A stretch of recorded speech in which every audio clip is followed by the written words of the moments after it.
నిజంగా అవసరాలకు బట్టే మాకున్న బడ్జెట్ను బట్టే మేము సర్దుబాటు చేసుకుంటాం. కానీ మీలాగా వేలాది కోట్ల రూపాయల అప్పు తీసుకొచ్చి మీ కుటుంబ ఖజానా నింపుకున్నట్టుగా మాకు అట్లా దుబారా చేయాల్సిన అవసరం లేదని చెప్పిండ్రు.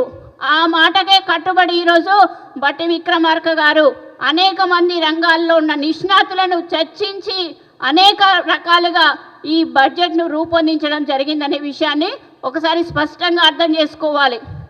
72 పేజీల బడ్జెట్ను వాళ్ళు చదవక ముందే 72 సెకండ్లలోనే ఇది అంకెల గారడి, ఇది డొల్లా అంటే ప్రతిపక్షాలు కాబట్టి మాట్లాడాలని మాట్లాడుతున్నారు.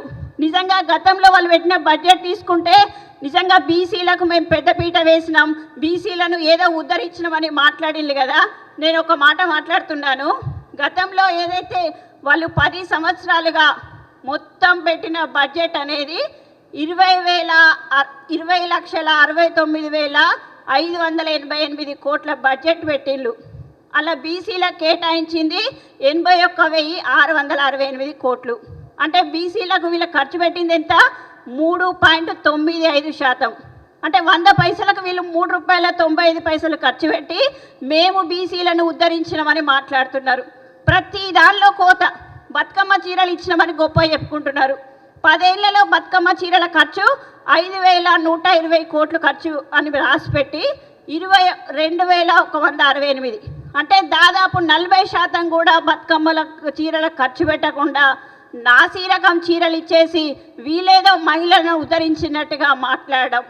ఎంబీసీలకు ఏదైతే వెనుకబడిన బీసీ కులాలకు కార్పొరేషన్ కింద 3,850 కోట్లు కేటాయించి 20 కోట్లు సిగ్గుచేటిది మాట్లాడాల్సింది. 3,850 కోట్లు ఎక్కడ ఖర్చు పెట్టిన 20 కోట్లు ఎక్కడ అంటే మీరు చూపించింది అది అంకెల గారడే అంటారు. ప్రతిదీ కూడా మీరు కాళేశ్వరానికి మళ్లించడమే.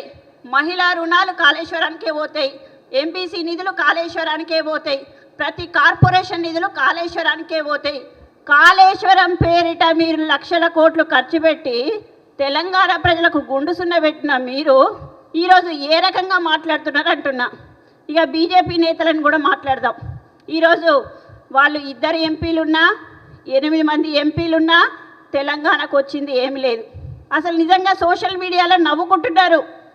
8 మంది ఎంపీలు గెలిచిండ్రు కదా, కిషన్ రెడ్డి తల మీద ఎంత జుట్టు ఉందో అంత నిధులు వస్తాయని ఊహించిళ్ళు అందరు. కానీ ఆఖరికి బండి సంజయ్ తల మీద ఎంత జుట్టు ఉంటుందో అంతైనా వస్తుందని మళ్ళీ అనుకున్నారు. కానీ లాస్ట్ చూస్తే అరవింద్ కుమార్కి ఎంత జుట్టు ఉందో అంత, అంటే గుండు సున్నా తెలంగాణ వాటా తెలంగాణ ఎంపీలు తీసుకొచ్చింది గుండు సున్నా అనే విషయాన్ని వాళ్ళు చూసి ప్రజలు నవ్వుకుంటూ ఎగతాళి చేస్తున్న విషయాన్ని తెలుసుకొని ఇప్పటికైనా కిషన్ రెడ్డి గారు, బండి సంజయ్ గారు, మిగతా ఎంపీలు కళ్ళు తెరుచుకొని తెలంగాణ నిధుల కోసం కొట్లాడాల్సిన బాధ్యత వాళ్ళ మీద ఉంది. ఇప్పటికైనా విమర్శలు మానుకోండి. తెలంగాణ అభివృద్ధి, తెలంగాణ అప్పులు ఏ రకంగా కట్టుకోవాలా, ఏ రకంగా అభివృద్ధి చేసుకోవాలనే విషయంలో చిత్తశుద్ధి చూపించండి అని ఈ సందర్భంగా హెచ్చరిస్తున్నా.